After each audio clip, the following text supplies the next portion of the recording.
Good evening, everyone. How's it going? Whitewalker 1 here, David Topping, along with the Night King himself, Nigel Quigley. Hello, folks. How you doing, mate? What about you? Welcome to another rip-roaring episode here of the best Ulster Rugby podcast going today, Whitewalkers Chat and Craic.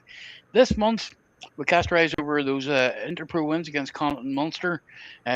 We chat about the Dutch debacle with those cheetahs and that win against Stade Francais in the Challenge Cup.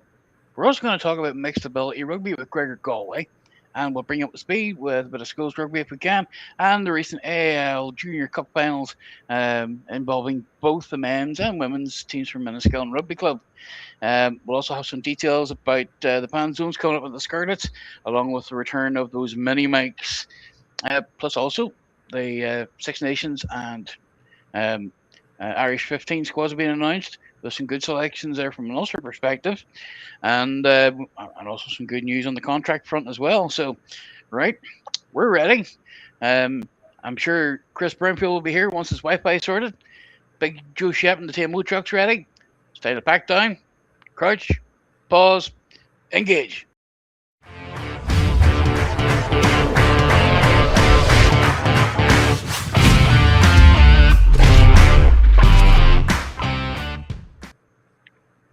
Good evening, everybody, and you're very welcome to the show. Nigel, how are you, man? I'm good, mate. Good. Not long in, but good. Very busy. And first in, of course, buenos noches to our Spanish ambassador, Mr. Gilbert, live from Madrid. How are you, sir? Hope you're keeping well. You know what? I don't know about you, but it's been a busy lot of weeks for Ulster this last week. Well, certainly has. I think that when things are going well, things get busy, don't they? Oh, absolutely, and no better time to talk about that than with some new contracts being signed. Well, the news today was the best, I think, because it's been talked about for a few weeks whether Richie Murphy and his team would get staying, and they have a nice today. They're staying until 28, so I think that's fantastic news for Ulster and for them. Yep, there it is there. You know what? I think, especially with the chat with Mark Sexton recently about how things came about with the chance to get to Ulster, and obviously pairing it with Richie and the gang. I think Mark Sexton's been the best thing that's probably happened to the club now in quite some time. His name's been dropped in by players, by other coaches, by pundits, and I think it was just the style of rugby he likes to play matches the kind of rugby the Ulster backs like to play and haven't maybe been allowed to express too much in previous seasons, even though we knew it was there. We've talked about this over the years. Yeah. We've got the lads there to play a wide, expansive offloading game and enough power there to play the up front, take them on, knock them over game in the back line. And we tended to go down the line of up the jumper, up the forwards, let's take it forward and just use the backs for the last bit if need be. But then saying that, yeah, we put some good cement posts in there now. We've got you have to have that, or the backs don't get the ball. Exactly. Well, you think about put it this way: Rob Herring's he's signed up for another year, which is great to see. Yeah. Much bags of experience and much more opportunity for the young ones to leech off the experience from, and of course Tom Stewart signed up a nice chunky 2 years. Yeah. Sam Crane as well. Big Cormac as a chuckboy. Very key one as well. Yeah. Just as key Nick Timoney. Of course. Which is great to see. Next one of leaders in there now, isn't he? So, yeah, absolutely. I'm actually pleased for Nathan Doak. I know he's much maligned left, right, and centre, but at the same time, what did I say last season when he played for the Ireland 15? Then we lost the game, and he was man of the match because he was behind a stable pack. He was getting good ball, and even though they were under a bit of pressure, but he played so well that day. His kicking was superb. He's got a good pack ahead of him now. And I'm not saying that nines only look good when they have a good pack. They can't do much when they're going backwards, Oh, well, that's it. Now he's got a good platform to work for, and we're starting to see what he can do. Well, we knew he could do it. We've seen it before, but obviously with everything that went on, he was sort of playing recovery mode as much as attacking nine. He was trying to make something from nothing quite often. But this season, he's got a good platform, and we're seeing what he can do. And as well as that, we better mention the fact that we have a new signing coming in, Eli Schneemann. He's a rather short lock, 6'7", and yeah, he's a big unit. He's a big unit, isn't he? Oh yeah, like somewhere about here. He's a big unit. Yeah, he's going to add some bulk and power to that pack as well. Yeah, I think he's a good signing. I think we needed another lock. That's one area we were probably just a little thin on the ground. So I think for next season, of course, I might see a few ins and outs yet, but yeah, he's a big unit to put in that pack. That's going to help us. No, well, I think just that wee extra bit of power in behind the shove. I think I think we'll see a wee return of fortune maybe in the scrums. Because I suppose let's be honest about it. We do see it the odd time. There's a bit of weakness there, but I think now we're getting into a good place now with it. And I think success breeds success, doesn't it? So you tend to find that we got Jarno Augustus this season, which was a surprising signing off the back of last season, frankly. And I saw people have been I've seen a few people talking Jarno down, and okay, we haven't seen the barnstorming runs that we've seen in some of the Premiership games, but this isn't the Premiership. But he does a lot of the dirty stuff. He really does. He gets stuck in, and that'll come. And of course, how good is it to have then Bryn Ward come on to replace him, and everybody going, "Oh, we're going to miss Jarno Augustus," and then Bryn Ward comes on and does what he does. He's an absolute barnstormer, Well, I'm sort of thinking to myself, what a great place we're in. Exactly. Having those two, and let's not forget we've still got Big McNabney to come back. Absolutely, and don't forget him. He's a bit of a beast too. So yeah, and there you go. And the backs will learn a lot from Werner himself. I think they've learned a lot more if we extended his contract last season, wouldn't they? Well, no, it's a bit of arm twisting. Come on. I think if they can hear us right now, say yes, twist some arms, twist everything else, and get. He's a player that gives 110%, doesn't he? I mean, he's just in the middle of everything. He's all over the pitch. He's an infectious player, I think, and he's certainly infectious with the fans, and I would imagine he is with the players as well, especially the young players. Yeah. He's a fantastic player. I think he's a brilliant player, and he's not the only one we've got. We've got plenty of them this season, it seems, but he's just one of those players you love to see on the ball, isn't he? I have to. I'm actually glad to see Rob Balogun creeping back in there, and he's lost a bit of a step.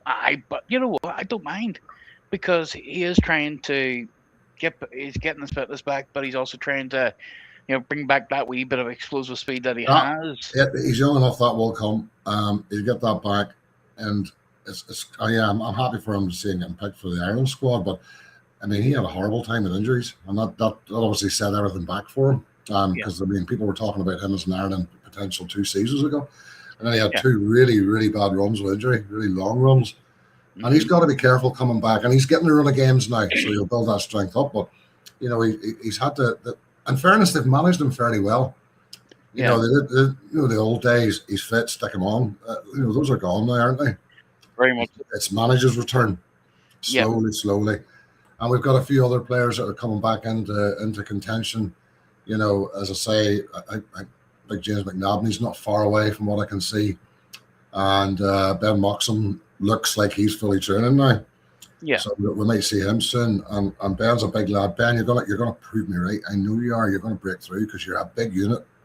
And I think on a team like he's playing it now, he could do a lot of damage to defenses. That big fella, You know what? No, I'll agree with you there, Nigel. Ben is. I think when we've seen the green shoots of what he's capable of. Now that he's had an extra season sort of to get over everything that he's been through. I'm excited. I don't know. Is he a winger or is he a 12 though? You seen the size of him? Oh yeah. He's a big. He's not small. Ben, would he be a 12 or? I think he could do either. I think he could play centre or wing. I think he could play both, but I would actually love to see him racking a 12. just to see how much damage you can do from there. He came on last season, was it? It was before he was injured anyway, and he came on and he replaced Big Stu in a game I was at. I can't recall what game it was. And because I remember he came on and he was on the bench, but he came on, who's that in the middle there now? Who's that big fella? It was Ben Moxon. And he handled himself well. He's a big fella. He's hard to bring down. He's very like Stu in his build. Yeah, big solid fella. But yeah, it's handy to have those on the wing as well, isn't it? That's the thing. Well, here, we might as well chat about it now. Here, what do you think of our wins in the InterPros over Christmas, New Year? Oh, fantastic! I mean, InterPros. You know, it doesn't matter what the form is. I mean, probably the tightest one we had obviously was we go back, we lost at Leinster, but it was by 4 points. That was close. That was so close. But I think obviously the benches were the difference there. Oh. But people would probably have expected us to go down to Connacht and win quite handsomely. That was a bloody tough game. It was always going to be a tough game. No, anybody who says you go down to Connacht for an easy game, they're foolish. They should know better. You go down there and if you get the wrong weather down there, even my brother would have said the same, and he's been down to a couple of them, and he just said, no, if you're down there in the wrong weather, you're in for a tough stand or a tough run, no matter what you're doing. So they're a tough team at home. They're just a tough team at home. They always are. I mean, they can go away. I mean, they went away to Leinster and like your C forms up and down. Yeah, but they're at home. They're a different side at home. They're a bit of a home team at the minute, it seems. Yeah. But they're rebuilding a lot too. And they're working with limited resources. You got to admire Connacht, like, because they do have to live within their means a bit, and they don't have the resources the other provinces do. Yeah. And they're always punching. And they've had a rough season last season, as we did, and they need to turn it around a bit this season. But I think they've got the core players there, and they've got the right coaching ticket that will push them up the table a bit, just not too far, I hope. Just enough to sort of not bother us, but far enough away that close enough that they're all the provinces in the top 8. That'd be great, wouldn't it? Oh, you're nice. Not likely with the competitions in the league, but it would be really good. Hey, you know what? On the best day, anybody can win, anybody can lose. That's just the way it is, and it's happened. I think for me, the most impressive thing was seeing how they dismantled Munster. Well, I think yes. I think there's two things there. Were Munster at their best? No, they weren't. For sure. They definitely weren't at their best. Was it a B team? No, they certainly hadn't their internationals there, but it was not a B team. There was a lot of senior players in that squad. They didn't seem to gel very well. And I was at that game and I watched it in full again because when you're standing with a pint in your hand shouting, stand up for the Ulster man, you miss things. Our back play was superb. Our forwards were good too. Actually, our forwards were the most impressive thing because I thought that's where we might I didn't think we'd come a cropper, but I thought that's where there'd be at least parity, or they might just edge it a bit. And they didn't. That's where Bryn Ward, Sack Ward, there were so many good performances in that game. But it was just a really good all-round performance, I thought. I mean, they really did play every aspect of the game. And I thought they dominated every aspect of that game. So, I was surprised. I thought we'd probably sneak it, being at home. I didn't expect that gap in, I'm not going to say quality, but it probably was quality of play on the night, and I didn't expect Munster to be dominated in all areas. You thought, we might get them there, but or here or there, but we dominated in every area of the game. I spoke to quite a few Munster fans. In fairness, they've all been great. So, it's nice to see other fans excited for your team for a change, especially after last season. But they were scratching their heads a bit with that one, and I get it. Funny enough, I just seen a comment there from Mr. Simon Carey, who's he's watching there. He goes, "Hi guys, we need a super sub." He says, You know what? If he's there, Joe, send that man a link. If he wants to pop on for a minute, we'll surely get him in there. And yes, good evening, fellow customers. Who says Facebook user? That's always interesting when we see a Facebook user. It's You just and to think it's a Leinster blue and all. Yeah. I always laugh when I see stuff like that. There, it just makes you smile. And you wonder, are those meta fellas really secret, Leinster fans in disguise? Um, well, we only get Joe Lyons, don't we? And he doesn't disguise himself like. Oh no, all he needs is 150. We're grand. Yeah. But here, what about the one against Stad? Well, that was a game of two halves, wasn't it? but I'm going to put a point out there because I've said it that do I think we could have managed the second half better? Yeah, I think we could have. Yep. Did they target the second half? And the reason I asked that is when I look at the way Ulster have played some games this season. Yeah, we've done that. We've sort of taken our foot off the gas a bit in the first half, let the team blow themselves out, and then went at them in the second half. And we've done that. And I'm wondering, is that what Stad were up to? Because I thought our bench was pretty good that day. Player-wise, I didn't see a big drop-off on that. Yeah. But I think we did, for their starting team and ours, we're way in front of them, weren't we? I mean, they were just chalk and cheese. But in the second half, they definitely came back at us. And, we had a couple of disallows in that. I think one of them I kind of understand. The other I don't. I didn't really get that disallowed Nathan Doak try.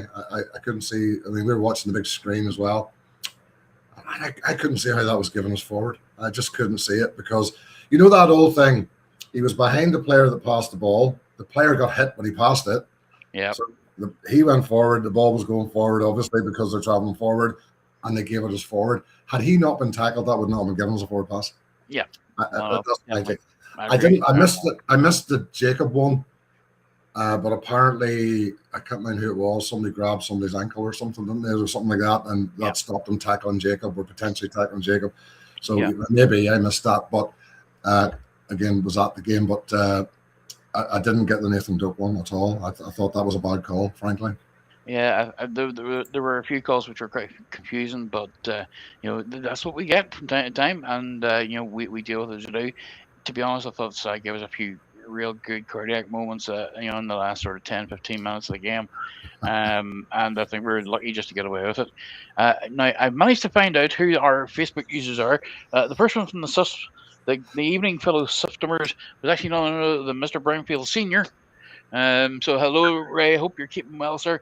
And the second one there, the two men back at it, the top filibusters. Well, there's only one person I know who will filibust as best as I can, and that's Mr. Andy Daniel from Scrum 5 over in South Africa. I have to admit, I'm cheating, mate. I've got the Facebook Live running through with the sound off, so I can see it. Funny enough, I just done the same, and that's exactly how we found out. So no, it's great to see Andy doing well down there in South Africa. Very well, man. Very well. Some great commentating gigs there, so keep it up, you. I see, my filibuster training is excellent. I'm telling you.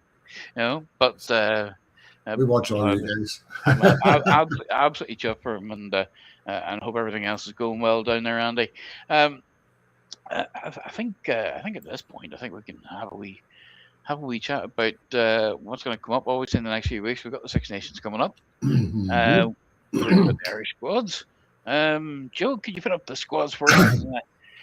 Let's. And I've been asked here to say the following. The TMO says, "You Whitewalkers can now stop all your whinging." Well, now for that there, he can have an extra 3 weeks up on the wall for that one. On the dartboard, you mean? Oh yeah, yeah. 3 weeks on the dartboard, that's lovely. You know what? I think it's speak of himself. Let me just tell you how freaking cold it is up here in as Lord Commander of the Night's Watch. I've had to go back onto Malbec. Just to do it. So good to see everybody, lads. Crack on. See you soon. Thank you, GMO. But we have an entire team's worth 15 between two squads, and the 15. the A I've side. got a funny feeling you're going to be seeing. I mean, that's for one game, isn't it? Against England Day on the Friday after Ireland play France. It is. So look, we're going to pick up knocks in the Six Nations. Of course, we are, and that's probably some of the squad that's going to be stepping in if required. Yeah. It's good. And that Ireland Day game is going to be a tough one too, to be honest. That's going to be a hard game. But from an Ulster point of view, we've done very well, haven't we? 7 players picked for the squad. Will we see many of them? Well, we'll see. I suspect we'll see Stu McCluskey quite a bit, and possibly maybe some bench spots. I can't see us getting more than 2 starters in the first game.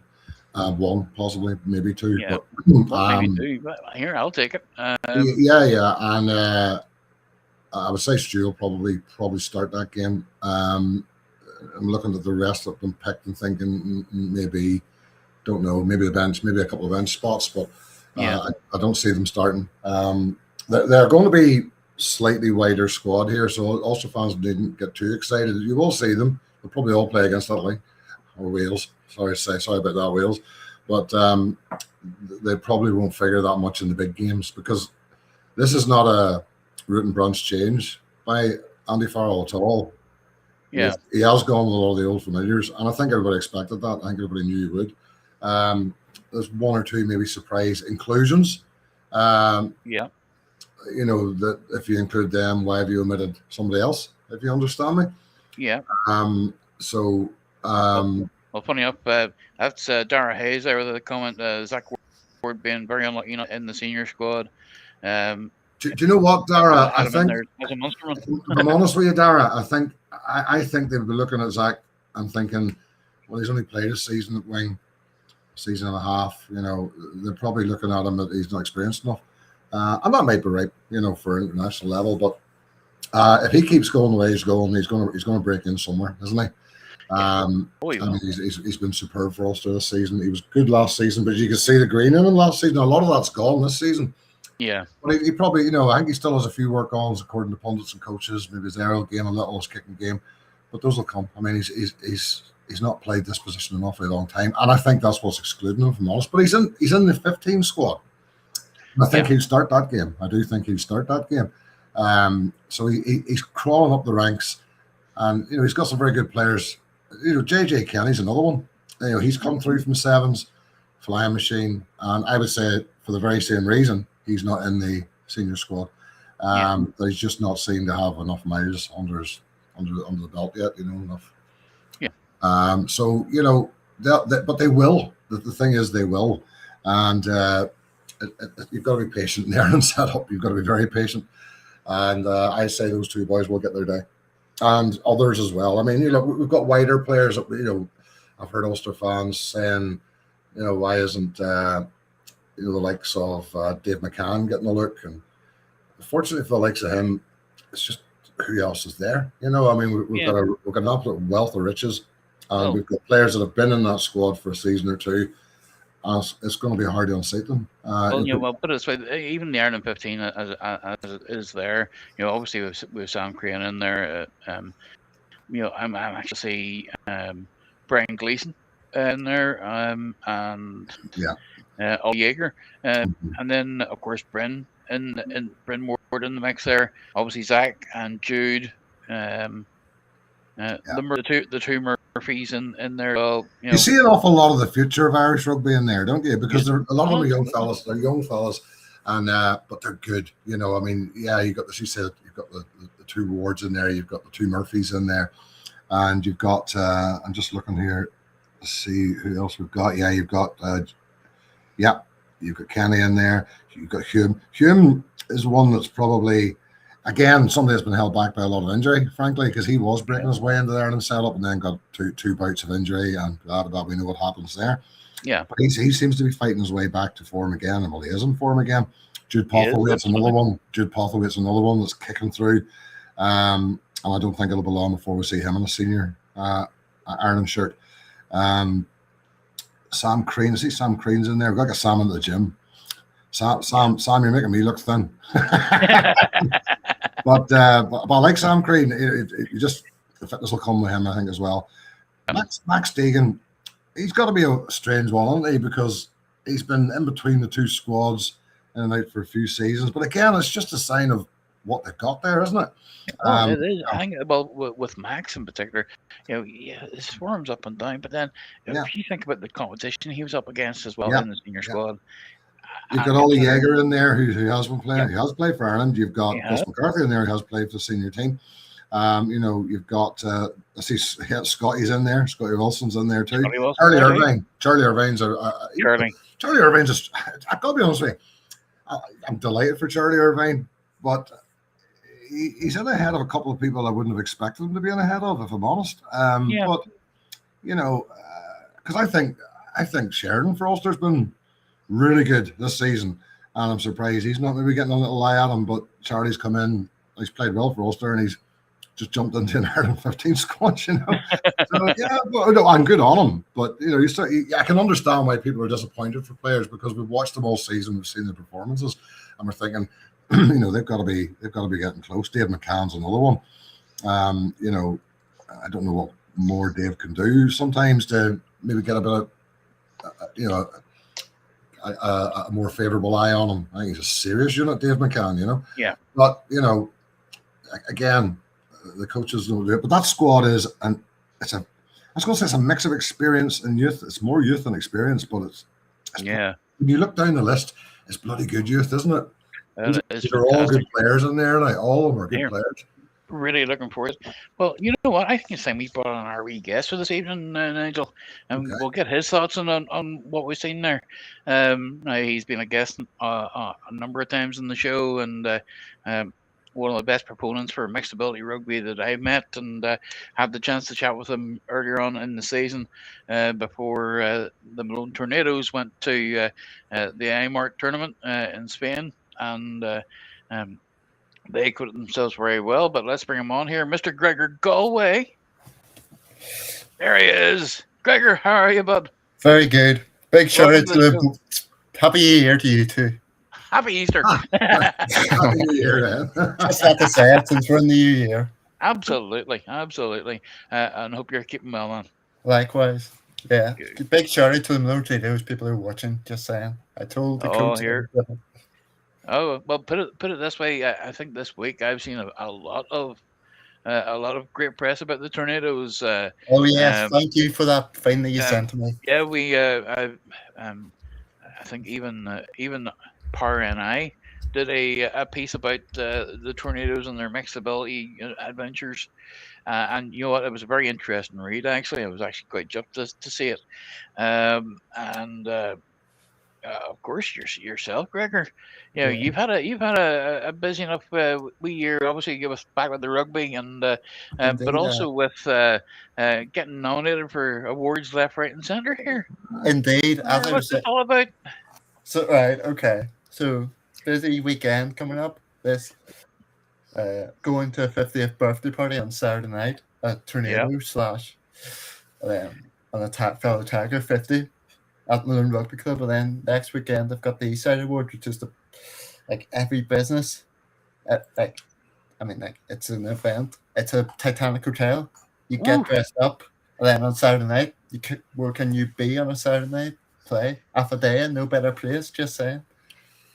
Against the band Bridge Barbarians, for anybody interested. That's right. Yeah, stick it up there, Joe. Here we are. This is what we've seen on social media. Big team announcement for the halftime at the Cardiff game on the 31st. There he is. Your eyes do not deceive you, by the way. There's a certain Ulster and Ireland centre playing for a centre at half a day and halftime. Your eyes don't deceive you.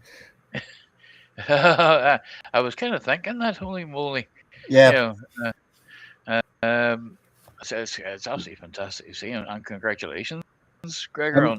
I'm in a good position with Stephen Ferris's number. Oh yeah, absolutely. Yeah.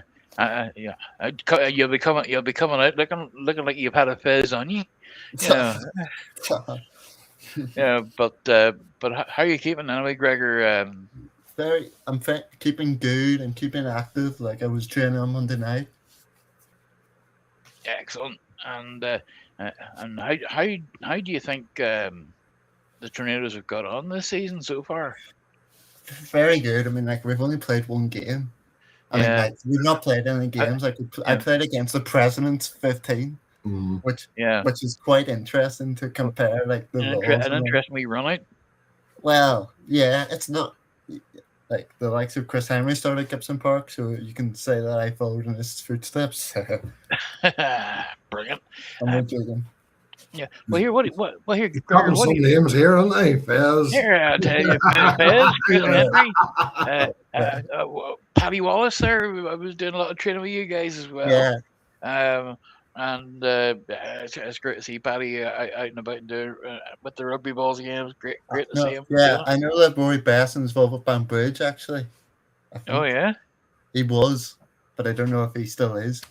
Right. They're celebrating their 150th, I think, year as a club this year.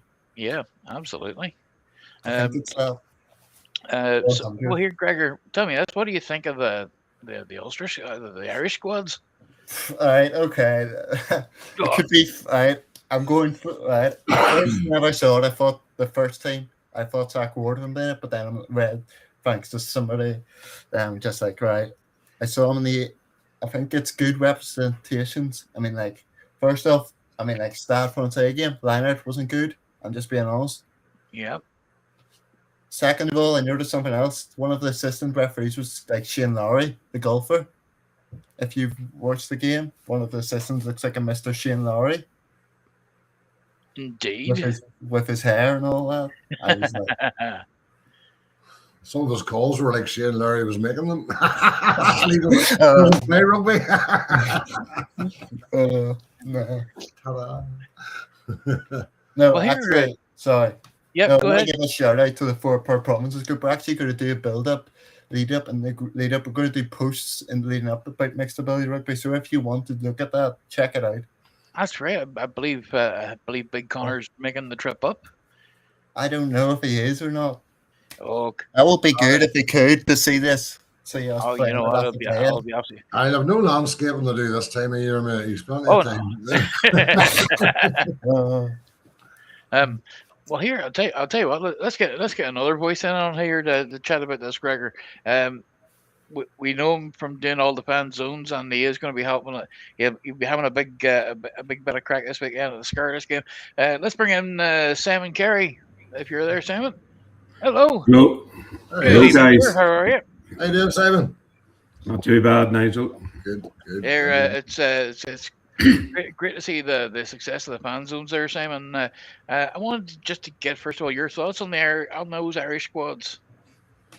Yeah, well, there's a full 15 going to the Irish squads, so thankfully I don't think it'll interfere with our games because we don't have that many in the squad. When you count the injuries, I'd say they'd be very hard pushed to get a 23. But yes, I'm sure they'll be released on the days that they're not being used or they're not playing. And it's great to see, and it's well deserved by the boys because they've been bubbling under for the last couple of seasons. You could see the green shoots, and now it's all come to fruition. And talking about the Malone Tornadoes, they were with us in Scotland and Edinburgh. Gregor wasn't with them at that stage, but a great bunch of lads, and they had great crack. We went to see the game, and we only got to the last 10 minutes of it, and they were so appreciative of us turning up at the game. Great fun, the way rugby should be, what rugby's all about. Oh, absolutely. Well, put it this way, I think now the 4 of us are here, we can start chatting proper about one of the things that I mentioned at the start of the program, and that was Amsterdam Gate. The Dutch debacle. Now, Simon, you were in the middle of it in Amsterdam, and I seen all the pictures of the crowd that was in that bar, and it absolutely made me smile. The number of people in there, and obviously the fact that after the cancellation of the game, the Ulster players had popped in to see you all. I thought that was such a great gesture from them. Give us your perspective on how things transpired over those couple of days. Well, it was in AAC Rugby Club, and they had spent a lot of money getting food and drinking. We got them Guinness organised as well, and they bought, I think it was 20 kegs of Guinness. And I sort of said, that's a lot of Guinness for people to drink.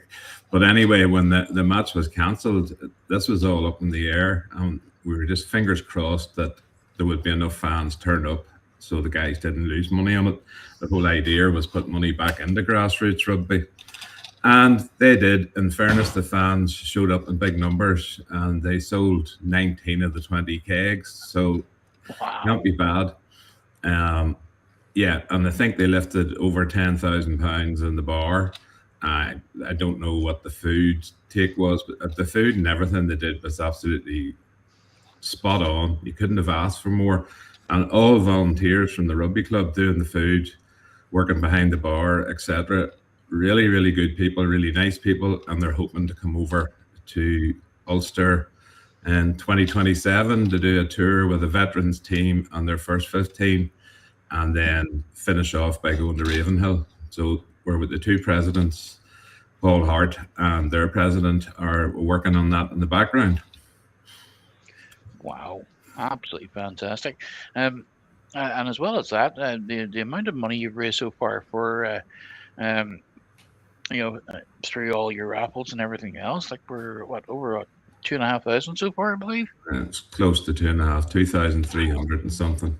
It's pretty good because a lot of it has been euros, so the exchange rate moves that down. But yeah, people have been generous. But they've been good prizes. There's nine prizes in Amsterdam. So wow. Again, AAC Rugby were generous and gave prizes. Anywhere we've been, they've been generous and give us prizes. So it all worked out, and as well we were there because I don't know what all those Ulster fans where they were going to go or gather up, but they had good crack, and it was good of Ulster. They phoned me and said, "What do you think of a visit of some of the players?" And I said, "It'll do them the power good because people have spent a lot of money getting there on hotels, flights, etc. When the boys arrived, they just walked in and mingled with everybody and just chatted away. It was like a rugby club after a game on a Saturday afternoon. They were there and they were really relaxed and really good. The lads was really good at them. Only with a particularly good first 15 coming into the bar and walking away. Yeah. Well, see the NRCA Stadium's right next door to it. So I would have thought that maybe if they had played there, they probably would have had a few, and maybe we might have seen Ruan as well. But obviously, he was 100 kilometers away, and then they went back to their hotel and then headed off back to South Africa. I think the boys had seen enough snow. They've never seen. We know about the weather, obviously, and we know about the questions. Should this venue have been changed? The weather would have been known about coming the weekend, etc., etc. But I haven't heard much about it. It looked to me like the pitch that was selected for change, that the volunteers there did put some effort into trying to get that pitch playable. Would that be right? Yeah, they cleared it all, but see, the big problem there is the snow blanket on it was insulating the pitch. So once they took that off and it went down to -6 that night, it just froze like a rock, and you couldn't get a stud into it. Whereas the Dutch Rugby Federation had their machine, the professional company coming in to clear the pitch. So they had like a road brush with a steamer on it, and it just off. But I mean, again, that would have frozen overnight, but they would have done it on the morning of the match. It was just the council weren't going to let them use it in Amsterdam, so they had to go outside Amsterdam Council area. Yeah, it went to Dukes. So yeah, it's one of those things. They tried everything to get it played. I think Ulster actually offered to come back to Ravenhill and play it, on Monday or whatever, and they didn't want. She just didn't want to do that. Right. In fairness, I think we still would have had home advantage in Amsterdam. The amount of Ulster fans that were there, there was talk about at least 1,000 would have been there. Apart from it was cancelled on Friday, and people managed to get their flights, their money back, and hotel money back and things. So you never know how many was going, but there was talk of 1,000. It was a good 300-400 that I saw anyway. Yeah, and certainly I agree with this one. Gerald Williamson. Gerald, thank you very much for popping in and saying hello to everybody. Yep, absolutely. Where the rugby club volunteers are the backbone of rugby, no matter where we go, and that is so true. And then Johnny Wappa, hey Johnny, how are you keeping? He goes, that's 1,500 pints of Guinness. Holy sweet mother of Jeebus. I think I couldn't have said that any better myself if I tried. I think his arithmetic's a bit out there, because there's 88 pints in a keg multiplied by 10's 880. We're talking about 1760 if my maths are mapping. But still, even at 1,500, I'd be struggling.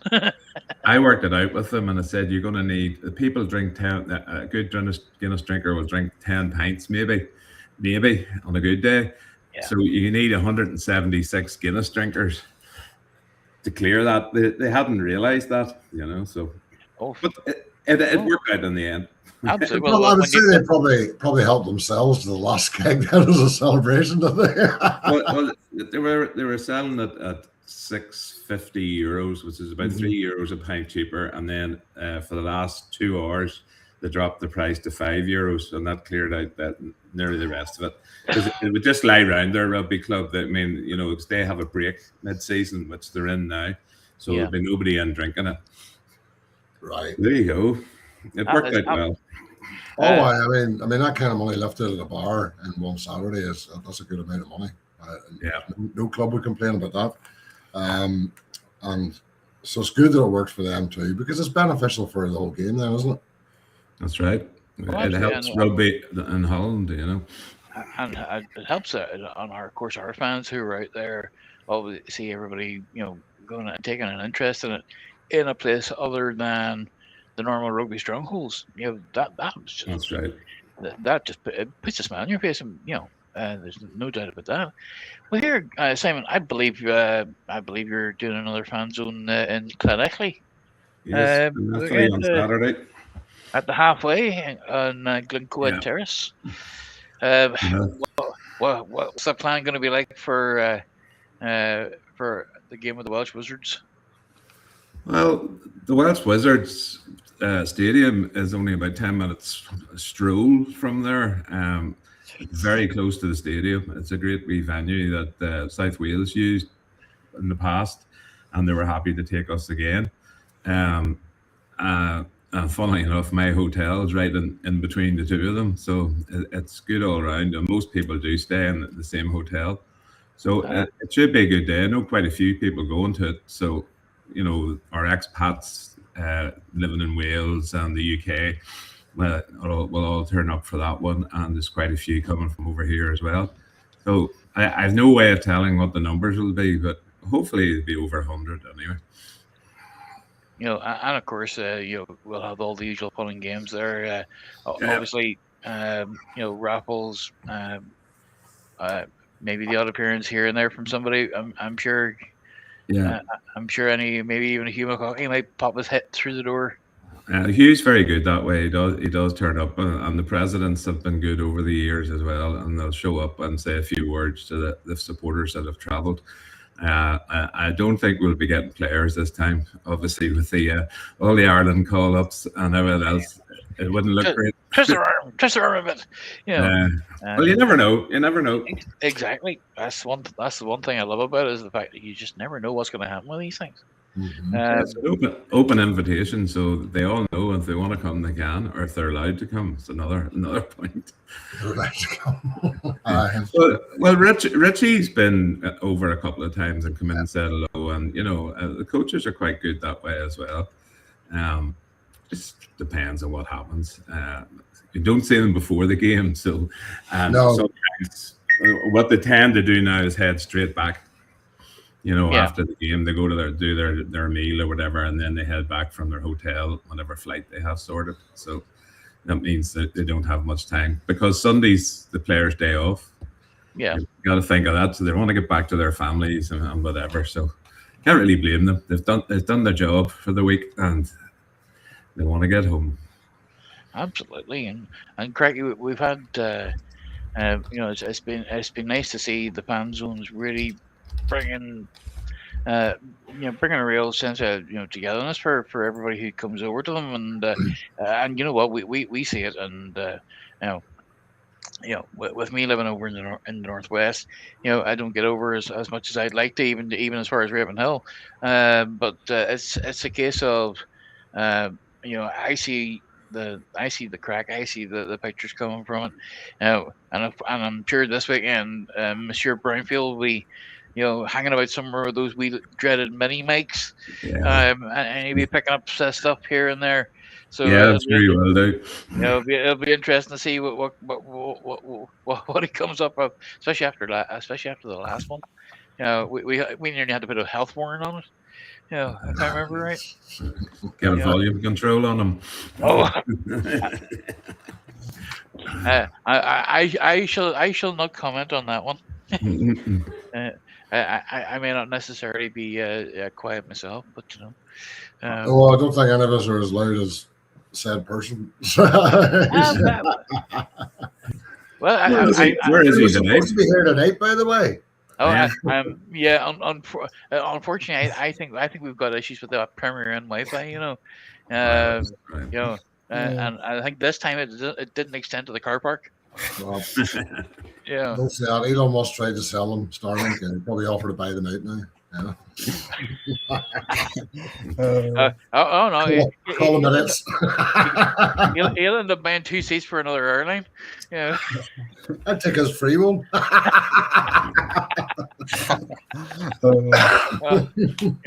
Oh no! But well, here, Gregor, you looking forward now to getting out on the Apodea surface? Yes. It's like I've been playing. Yeah, you cannot beat it. It's like every young person's dream. It's not often you can play it twice. It's like I played at the old Ravenhill. Yeah. Like now you get to play on the new surface too. Yeah. Oh, there we go. The TMO has spoken. El Orangino has kidnapped the Brownfield. Release the crack, eh? Crack in. You may pay us to take him back. Oh no! I would just send him in just to annoy him. Yeah. If anybody gets hurt, right, it is the scrum half. I'm telling you, everybody needs a scrum half the other time. But well, here, we might as well sort of look forward to the weekend game. How do you think it's going to go? Simon, we'll start off with you. Did I hear, Simon? Did you say that he might be available this weekend? Mark Sexton was asked the question about his fitness, and he said he's 50-50. They're looking at him and see if he's going to be fit to play. They mightn't risk him. But he was saying about what I think it'll be a tight enough game. Scarlets are a good side. They're not, they're not getting the credit they're due, sitting at the bottom of the table. It's a bit like Ulster last season, close and far away. They've taken on some big teams and lasted for 3/4 of the game. Yeah, they put it up the Saints for 60 minutes, didn't they? Yeah. Absolutely. So it's not going to be a walkover, and I know Ulster won't be looking at it that way either. No, well, I'd say that's good advice, because they can play. They can play. It'd be interesting to see who he picks for this weekend, because we were talking earlier on. I'm pretty certain Big Ben Moxham's back. I know he's training. I think he's back available. It'll be just interesting to see what team he picks this weekend. Are we restricted at all by Ireland selections this weekend or not? No, I don't think so. No, I don't think so. No. Not that I've seen anyway. No, we should have a fairly strong side out then, I would think. Yeah, absolutely. I'm expecting a real tight game as well. And that's regardless of whether or not Ulster try and do a game of two halves again. But I think the Scarlets have always given us a game. See, every time you say that, a Ferry Days, an Ulster Ferry Days. Did you know that? And the players are he's not saying a game of two halves again, is he? Here. For once, I'm not going to do a scrum half and sit the fence. I think How proud they nail the colours to the and it's Ulster not flag. often we've been able to say this, but I've watched one of the things I noticed about the Scarlets is a wee bit of our problem from last season at times up front. Yeah. They do get dominated up front a bit, and that could be where Ulster, and I've also got a forward dominance.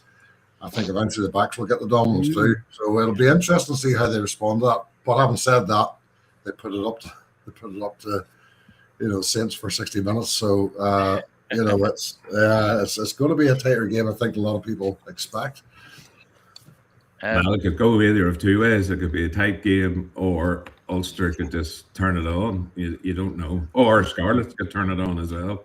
It's both are good teams for running rugby. Yeah, They're expansive rugby. What do you think, Gregor? What's your thoughts on the week? Right. I think Scarlets will turn up because of the Osprey situation. They feel like they have to play. I think it's Stokes' 100th cap this weekend. That's correct. Yes, He indeed. was on 99. So congratulations to him, obviously. Hopefully we get a win to him, because he's been a great servant to that shirt. Like, Wales will be tough enough. Scarlets, who knows? It depends on what team turns up from their point of view. If Angus Bell could be back after Milton last week due to illness. He's back this week. Yeah, that's right. Yeah. So I'm kind of thinking we're going to have probably a very strong front five on our back row's always. We've got good choices at back row. We're going to have a good pack this weekend, so I think it's going to be how they deal with that, if they can deal with that, really, because they've got good backs as well. We've seen that, so have we. But I know we always say it about rugby, forwards decide who wins. Well, yeah, they generally do, but that is the battle to watch this weekend, because they have struggled a wee bit up front at times, I think. So yeah. And if our players turn it on, like we know they can, well, we've known they can do that for years. We've just got coaches who believe in it now. And look at the results. I mean, when Ulster throw the ball around, it's a thing of beauty to watch, and they're hard to defend against. They're just hard to defend against that. They keep the ball live, they offload and then they'll play wide, and there's a lot of thought goes into what they're doing. It's not just the ball around, like last season, because we were playing on the back foot so much, there's a bit of throwing the ball around, try and get it out somewhere and get somebody moving forward. It's a lot more structured this year. They've got a lot more control. What did I say? If I was to put a bet on, I reckon who's got the most minutes this season for Ulster so far, I'll put it out there, Harry Sheridan. I reckon. Yeah. I mean, Harry is. That's why I'm a little surprised he maybe wasn't in the consideration for that Ireland 15. Yeah, he really has a stalwart. He's a Malone Tornadoes water boy. Just saying. He's a Malone Tornadoes H2O man. Yeah, you keeping him out of the team again, Gregor? Absolutely. He's here. Nigel, he'll probably be playing next weekend, so he wouldn't play 6 anyway. We think he's a ringer. Well, look, lads, and I know we spoke about the Scarlets, so I'm going to take a couple of minutes here. Let's talk about the situation with the Ospreys. Obviously, the Ulster Rugby Union announced that they've selected Y11 as the preferred bidder for Cardiff Rugby. Obviously, to a cacophony of rage, anger, and a lot of uncertainty along, not just for Cardiff, but also for Ospreys fans as well. And they've made that very, very clear this week. Obviously, we've had the two statements from Ospreys and from the Welsh Rugby Union in terms of that. And basically, we can just obviously just very quickly summarising it. From the union said they confirmed their intention to sell Cardiff to Y11 following the bidding process. Obviously, now we're in that in between period now where it's subject to contract talks and everything else, and that would secure a new owner. But obviously, the biggest concern I think everybody has is that we have the same company now owning two Welsh clubs or two Welsh regions. Now, me being me, and this might be my sarcasm showing, is that you could get through this season if it all went through And then, just before the start of next season, we'll say, well, there's been a merger. Now, not a murder, but a merger. What is that? And Is that a proposal, David? Because I've heard that, and the Ospreys may go. Is that solid, or is that? That is, it's not solid. But then the way they're looking at it, the Y11 has said that they would continue as the owners of the Ospreys as a separate club, and Ospreys will continue to play in URC and EPCR competitions until at least the end of 26-27. Now, obviously, from that point of view, I could see at the start of that 26-27 season, I hate to say it, but for me, the worst case scenario here is that we will see a merger, and we will see one player from Ospreys is already leaving, isn't he? Because of it. Yeah, absolutely. Is it not two, or am I making that up? Somebody's gone to Montpellier after Six Nations. That's it. Yes. Yeah. Is that immediate? Is he going immediately then after Six Nations? I don't know. It's after Six Nations. Right. I don't like to say too much about it because I don't know all the details of it. And our Welsh fans are in limbo. Our Welsh friends are in limbo at the minute. As fans, we know lots of them. And big shout out to Clive and Janet Powell, who I met the last time they played here, and I think they're actually coming over for the knockout game in the Challenge Cup. So I'm hoping to tie up with them, have a pint with them before the game. But it's a horrible situation to be watching any rugby club potentially go. Ospreys would be an odd choice for me because over the years they've been one of the better performing regions as well. Yeah. Not that I would say I want to see any team. We don't want to see any team go, but they seem a strange choice for me. But there's obviously some logistical reason for it in Wales. But I'm not going to offer opinions on things I'm not knowledgeable enough about. I mean, they've got my sympathies. It's a horrible thing to watch from the outside. It must be worse to be involved in, be part of. And Simon, have you any comment on it, or what do you think could happen here? Well, reading the press releases about it today and the emails from the Welsh Rugby Union and Y11, it seems like Y11 want to keep both clubs and run both clubs. Now, the Welsh Rugby Union has said they only want 3 professional clubs from season 27, 28 or whatever it is. So it's a bit conflicting from the two sides. And, you've got to feel really sorry for the fans of both clubs because they're sitting there going, what's going on here? Or, we're buying strips, we're spending money on this, getting season tickets, and we don't know what's happening. Well, as you know, Ospreys are playing in Bridgend this season, and then they're hoping to go to their new stadium. They were talking about starting up a new stadium and putting a lot of money into it. So I find it strange that Y11 are going to go into Cardiff if they know they're going to spend this money and.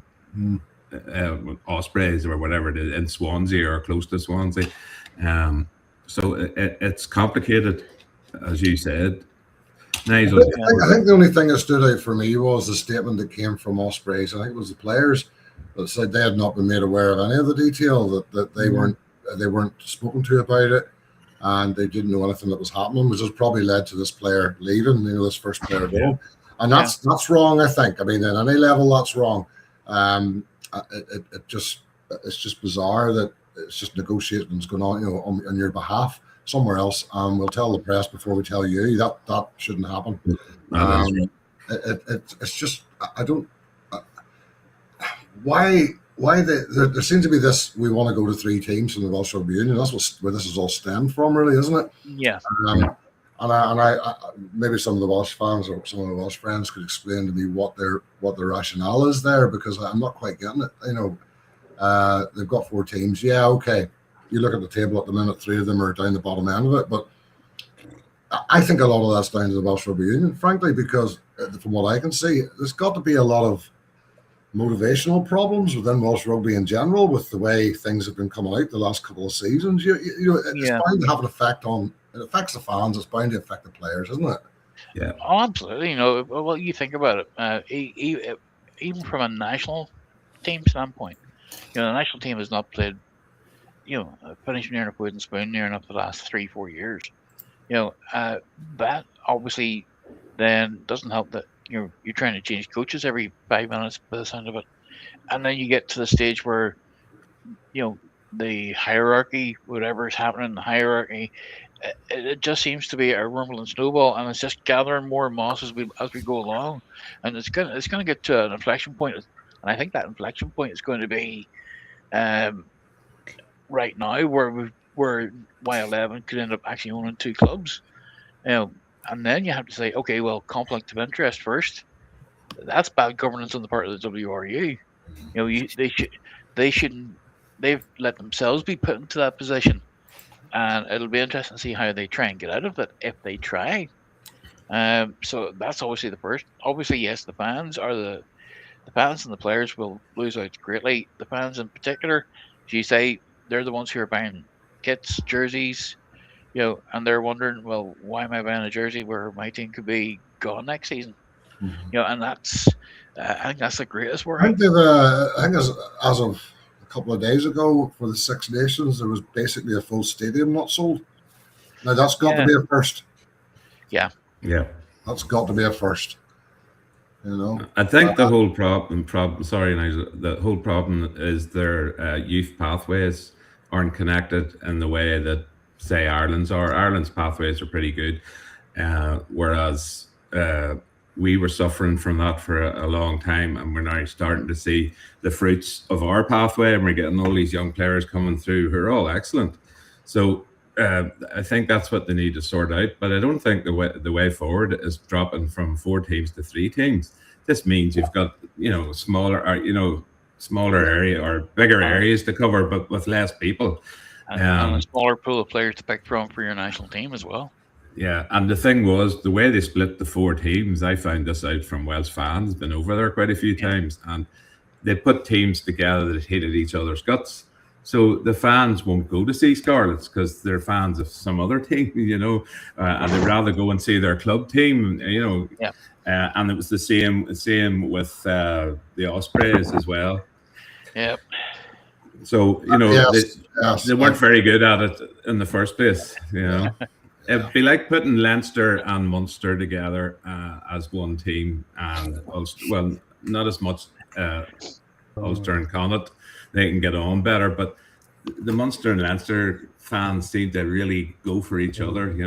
We've won the European Cup so many times, and it'd just be like doing that, and that's what they did, and that's why it never really worked, because people don't go to those games. And you always wondered, because the municipality stadium was always full, and now, as you say, they seem to have a quarter of the stadium not full for each game, and given a full stadium in total, and it's just going downhill. But I think they were charging too much as well, and letting the wrong people in. We have to be careful of that with the. Well, I think everywhere's doing that now, mate. To be honest with you, I think Aviva. I think they've made the mistake already, and considering the way the work the Devonshire system has not endeared themselves to very many normal fans. Proper fans, yeah. The proper fans. Well, I'm going to leave it there, because obviously we're sort of short on time now. I do want to give a shout out though to Enniskillen Rugby Club, because they have they had conflicting fortunes in the junior cups. Their men beaten Estonians seconds quite handsomely, I might add, in their junior cup final. It was about a 23-point difference. But unfortunately for the women, it's not turned out the same way. It's turned out the other side of a fairly hefty loss to the 5 in a row winners, Barnhill, Barnhull, and congratulations to them. They they've dominated junior women's rugby now for quite a number of years now, and it's great to see Enniskillen getting into those big finals again. It can only augur well for any of the other AIL clubs here in Ulster to try and push forward and try and join Enniskillen in that group. But for me, it's just it's great to see the teams there with Rodney Kingston, Rob Balakoon's been helping out down there as well, Trevor Whitaker and a few of the other boys down there, and it's great to see the smaller clubs perform well on the big stages. Well, Good to see it. Exactly. Yeah. Well, look, well here. Any other business guys? You know, we love a bit of AOB here on the show. Right, Gregor, what have you? Just to say congratulations to the ex-Ulster player Alan O'Connor being selected in the Irish women's coaching panel for the Six Nations. Not often that he's a good servant to Ulster, and Gareth Stevenson as well is involved with the kicking coaches for them. Oh, And just like any other business, our TMO's having a kitten in the table. Kitten? That's a cheat. The Malbecs going down too fast here. Oh, we'll throw him a Malbec just for the crack. Simon, look, thank you very much for joining us, and thank you for Simon now is basically on the team here, and we'll be working closely with you over the rest of this season and beyond. And it's great to have you on board, Simon. Great to be here. You know, and you know what? For myself, I'm just I'm just glad that we haven't had to delve into the Premier Inn Wi-Fi catalog for the next big hit. So you can expect Mr. Brownfield can expect a bit of a roasting over the next lot of weeks before our next show. But look. Thank you very much, everybody, for being on this. If you want to raise anything on the show, our email address is whitewalkerschat@gmail.com. Please do email us. Let us know what you want to see, what you want us to do better, what we can do even better than that. Can we hoist Brownfield up on a pole somewhere? You know, we'll see what we can do there. In fact, Timo says the Timo's dinner has don't get a hard. Well, you know what? Well, put it this way. I'm taking the big jump here. I myself and the family, we bought a house, and it's due to complete somewhere in between now and the February show. So if you hear some strange caterwauling, you know what happened there. But it's going to be exciting times anyway, and hopefully, all being well, I'll be broadcasting from my new perch in the wall next month. But look. Thank you very much, everybody, for chiming in. Thank you, everybody online, for your comments. I'll get a good look and we'll respond to as many as we can. You'll see us, third week of February for our next episode, all being well. And all our mates from me say is keep standing up for the Ulstermen, and we will see you next month. See you later.